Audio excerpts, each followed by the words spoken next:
에스라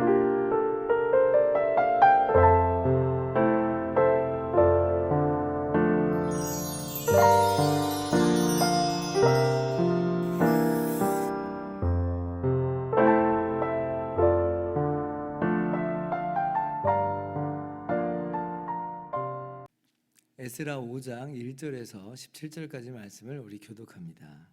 선지자들 곧 선지자 학개와 이도의 손자 스가랴가 이스라엘의 하나님의 이름으로 유다와 예루살렘에 거주하는 유다 사람들에게 예언하였더니, 이에 스알델의 아들 스룹바벨과 요사닥의 아들 예수아가 일어나 예루살렘에 있던 하나님의 성전을 다시 건축하기 시작하며 하나님의 선지자들이 함께 있어 그들을 돕더니, 그때의 유브라데 강 건너편 총독 다뜨네와 스달보스네와 그들의 동관들이 다 나와 그들에게 이르되, 누가 너희에게 명령하여 이 성전을 건축하고 이 성곽을 마치게 하였느냐 하기로, 우리가 이 건축하는 자의 이름을 아뢰었으나 하나님이 유다 장로들을 돌보셨으므로 그들이 능히 공사를 막지 못하고 이 일을 다리오에게 아뢰고 그 답장이 오기를 기다렸더라.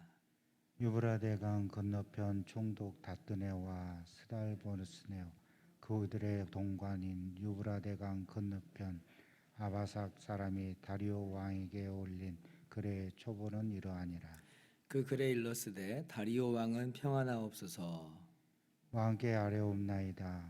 우리가 유다도에 가서 지극히 크신 하나님의 성전에 나아가 본즉 성전을 큰 돌로 세우며 벽에 나무를 얹고 부지런히 일함으로 공사가 그 손에서 형통하옵기에, 우리가 그 장로들에게 물어보기를, 누가 너희에게 명령하여 이 성전을 건축하고 이 성곽을 마치라고 하였느냐 하고, 우리가 또 그 우두머리들의 이름을 적어 왕에게 아뢰고자 하여 그들의 이름을 물은즉, 그들이 우리에게 대답하여 이르기를, 우리는 천지의 하나님의 종이라. 예전에 건축되었던 성전을 우리가 다시 건축하노라. 이는 본래 이스라엘의 큰 왕이 건축하여 완공한 것이었으나, 우리 조상들이 하늘에 계신 하나님을 노엽게 하였으므로 하나님이 그들을 갈대아 사람 바벨론 왕 느부갓네살의 손에 넘기시니 그가 이 성전을 헐며 이 백성을 사로잡아 바벨론으로 옮겼더니, 바벨론 왕 고레스 원년에 고레스 왕이 조서를 내려 하나님의 이 성전을 다시 건축하게 하고, 또 느부갓네살이 예루살렘 하나님의 성전 안에서 금, 은 그릇을 옮겨다가 바벨론 신당에 두었던 것을 고레스 왕이 그 신당에서 총독 세스바살이라고 부르는 자에게 내주고, 일러 말하되, 너는 이 그릇들을 가지고 가서 예루살렘 성전에 두고 하나님의 전을 제자리에 건축하라 하매, 이에 이 세스바살이 이르러 예루살렘 하나님의 성전 지대를 놓았고 그때로부터 지금까지 건축하여 오나 아직도 마치지 못하였다 하였사오니, 같이요. 이제 왕께서 좋게 여기시거든 바벨론에서 왕의 보물 전각에서 조사하사 과연 고레스 왕이 조서를 내려 하나님의 이 성전을 예루살렘에 다시 건축하라 하셨는지 보시고, 왕은 이 일에 대하여 왕의 기쁘신 뜻을 우리에게 보이소서 하였더라. 아멘. 할렐루야. 하나님의 크신 은혜와 평강이 오늘도 변함없이 여러분 가운데 가득 넘치기를 주님의 이름으로 축원합니다. 여러분도 아시다시피 우리가 에스라 말씀을 계속 살펴보고 있는데요. BC 536년 성전 재건 작업이 이제 포로에서 돌아온 이스라엘 사람들에 의해서 시작이 됐습니다마는, 그러나 주변 백성들, 다른 민족들의 방해와 회방으로 인해서 성전의 기초만 놓은 채 중단되고 말았다 그랬죠. 어저께 4장 24절 보면 다리오 왕 2년까지 중단됐다 그래요. 이게 BC 520년입니다. 그러니까 16년 동안이나 이 공사가 중단된 상태로 있었던 거예요. 오늘 우리가 함께 읽은 5장 말씀은 바로 그 16년 후의 이야기인 거예요. 자, 그런데 이때 누가 등장해요? 선지자들 학개와 스가랴 선지자가 등장을 하죠. 우리가 성경 맨 마지막에 보면 학개, 스가랴, 말라기 이렇게 끝났는데 그 학개 선지자, 스가랴 선지자, 바로 그 말씀들이 지금 동시대의 지금 이야기인 거예요. 그 선지자들이 지금 뭐라고 지금 이야기해요? 1절 보니까 하나님의 이름으로 지금 말씀을 선포하는데 어떤 말씀을 선포해요? 이 성전을 다시 지으라, 이런 말씀인 거예요. 더 자세히 보면 이제 학개로 가보면 이 학개 선지자가 선포한 말씀이 좀 더 많이 이제 기록이 되어 있는데 제가 먼저 가지고 와봤습니다. 자, 만군의 여호와가 이같이 말하여 이르노라. 이 백성이 말하기를 여호와의 전을 건축할 시기가 이르지 아니하였다 하느니라. 이 성전이 황폐하였거늘 너희가 이때에 판벽한 집에 거주하는 것이 옳으냐? 라고 말하면서 지금 산에 뒷산에 올라가서라도 나무를 가져다가 성전을 건축하라. 저 레바논에서 백향목 띄우다가 그렇게 건축하지 않아도 괜찮다. 바로 뒤에 있는 그런 뒷산에 올라가서 보잘것없이 보이는 게 평범한 나무를 할지라도 베어다가 성전을 지으라. 지금 이렇게 학개 선지자를 통해서 하나님이 말씀하시는 거예요. 여러분, 이 이스라엘 백성들이 하나님의 은혜 가운데 포로에서 돌아와서 귀환을 했습니다. 그래서 성전을 짓지만 성전 기초만 놓고 완성되지 못했어요. 16년 동안 방치됐다고 그랬어요. 자, 그런데 지금 이 학개 선지자를 통해서 이 들려지는 하나님 말씀의 뉘앙스는 어때요? 이 16년 동안 이스라엘 백성들이 어저께 우리가 살펴본 것처럼 정말 기도하면서 그 때를 기다리면서 준비해야 될 텐데, 그런데 이 긴 기간 동안 이 대적들의 방해와 회방이 지속되고 또 강력하게 집요하게 되다 보니까 기다림마저도 이제는 어떻게 되게 된 거예요? 없어져 버린 거죠. 마음 가운데 언젠간 우리가 하고 말 거야 라고 하는 그런 준비하는 자세조차도 없어져 버렸다는 거예요. 그 오랜 시간이 지속되는 동안 이제는 그냥 말로는 저거 언젠간 지어야지 라고는 말을 하지만 이제 실제로는 그 마음에서부터 떠나가 버린 거예요. 그런 의지와 그런 의도가 이제 사라져 버린 거예요. 그런 시간으로 지금 전락해 버린 겁니다. 16년이니까 굉장히 긴 시간이니까 그럴 수도 있겠어요. 그럴 수도. 그러나 그러한 모습이 올바른 모습으로서 지금 선지자를 통해서 지금 이야기되는 게 아니라 올바르지 않은 거예요. 올바르지 않은 거예요. 기다림 정도가 아니라 그는 그냥 포기한 거죠. 포기한 거예요.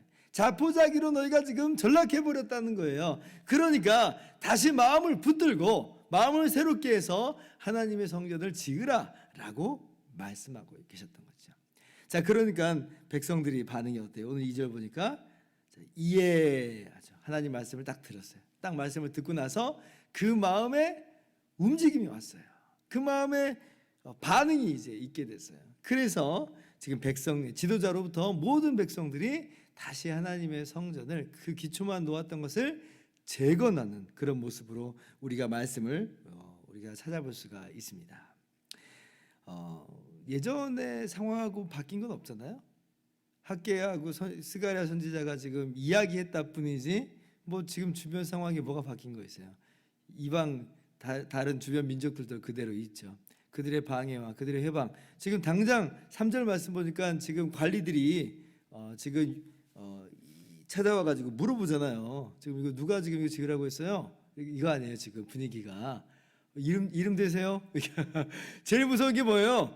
이름 대세요. 자, 이름 대세요. 누가 지금 이거 하라고 했습니까? 자, 이름 대세요. 누구예요? 하면 이제 사람이 움찔하게 된다고요. 핑계 대고 그냥 얼버무리기 막 십상이에요. 그러니까 지금 주변 민족들의 방해와 어떤 그러한 이 집요한 이 회방은 여전한데 지금 선지자들의 말씀만 주어졌을 뿐이에요. 그런데 그런 상황 속에서 이스라엘 백성들이 다시 재건하게 되는 것은 참 놀라운 일이다 할 수가 있어요. 그러면 어떻게 해서 상황과 환경은 전혀 바뀐 게 없는데 근데 어떻게 해서 이스라엘 백성들이 다시 한번 마음을 새롭게 하여서 이렇게 하나님의 성전을 재건하는 일을 할 수 있게 되었는가라고 할 때에 학개에서 말씀을 또 한번 제가 계속 읽어볼게요. 학개 1장 14절입니다. 여호와께서 스알디엘의 아들 유다 총독 스룹바벨의 마음과 여호사닥의 아들 대제사장 여호수아의 마음과 남은 모든 백성의 마음을 감동시키심에 그들이 와서 만군의 여호와 그들의 하나님의 전 공사를 하였다. 이렇게 기록이 되어 있어요. 어떻게 해서 이렇게 다시 성전 재건에 나설 수 있게 되었는가라고 할 때에 하나님께서 그들의 마음을 감동시키셨다 그러죠. 감동시키셨다. 이 감동이라는 단어 여러분 기억하실 거예요. 언제 이 감동이라는 단어가 나왔어요?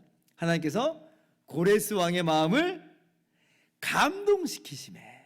그래서 고레스 왕이 포로로 끌려간 이스라엘 백성들을 돌려보냈잖아요.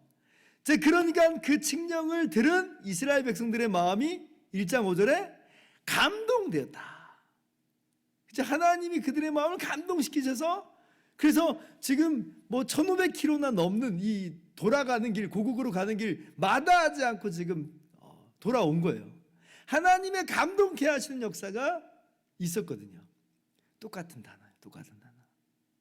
다시 한번 지금 다 없어져 버린 그들의 열정, 없어져 버린 그들의 의지, 다시 한번 하나님이 말씀 가운데 감동시키신 거예요. 감동. 이게 부흥이에요. 부흥. 하나님의 감동케 하시는 역사로 말미암아 이스라엘 백성들이 포로에서 돌아왔어요. 다시 한번 그들의 마음이 굳어져 버렸을 때 하나님의 말씀을 통해서 감동시키시는 역사가 임하니까 이들의 마음이 다시 한번 깨지는 거예요. 다시 한번 일어나는 거예요. 불타오르는 거예요. 고목과 같은 그런 나무인데 다시 지금 순이 돋아나고 줄기가 뻗어나가면서 이파리와 열매가 맺어져 가는 거예요. 마른 뼈 같은 그러한 모습인데 하나님의 말씀이 임하니까 하나님의 생명이 그들 가운데 들어가 감동이 돼서 움직이는 거예요. 움직이는 거예요. 이러한 놀라운 역사가 오늘날 한국교회, 우리 교회 가운데 일어나기를 바라는 거죠. 이 부흥의 역사가, 이 회복의 역사가 일어나기를 바라요. 그래서 우리 교회 어때요? 지금 이제 벌써 3주째가 됐네요. 지금 뭐 2년 동안 코로나로 인해서 꼼짝도 못하고 있는 우리들의 상황이었는데 정말 용기를 내서 지금 밖에 나가서 방역수칙을 좀 지켜나가면서 마스크 철저하게 쓰고 소독도 잘하면서 이제 전도하는 일을 시작했어요. 하나님께서 감동시키신 거예요. 우리의 마음을 감동시키심으로 우리가 다시 한번 그 일을 우리가 한 걸음 한 걸음 해나가고 있습니다. 그리고 하나하나 좀 우리가 재개를 하려고 그래요. 조만간에 그러면 이제 구역 모임도 좀 시작을 한번 해봐야 되겠다. 어떻게 하든 한번 해봐야 되겠다. 1:1 제자 양육 지금 2년 동안이나 지금 멈춰버렸는데 1:1 제자 양육도 한번 해야 되겠다. 우리의 마음이 감동됨이 있기를 바랍니다.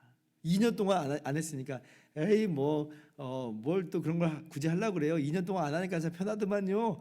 이렇게 그냥 우리 교인들의 마음이 우리 한국 교회 성도님들이 그냥 뭘 굳이 그렇게 열심히 하려고 그래요. 이러는 게 아니라 뭔가를 지금 하자라고 할 때 하나님의 마음에 하나님께서 감동케 하심이 임하여서 성도님들의 마음 가운데 너무 좋아요. 너무 좋아요. 한번 해봅시다.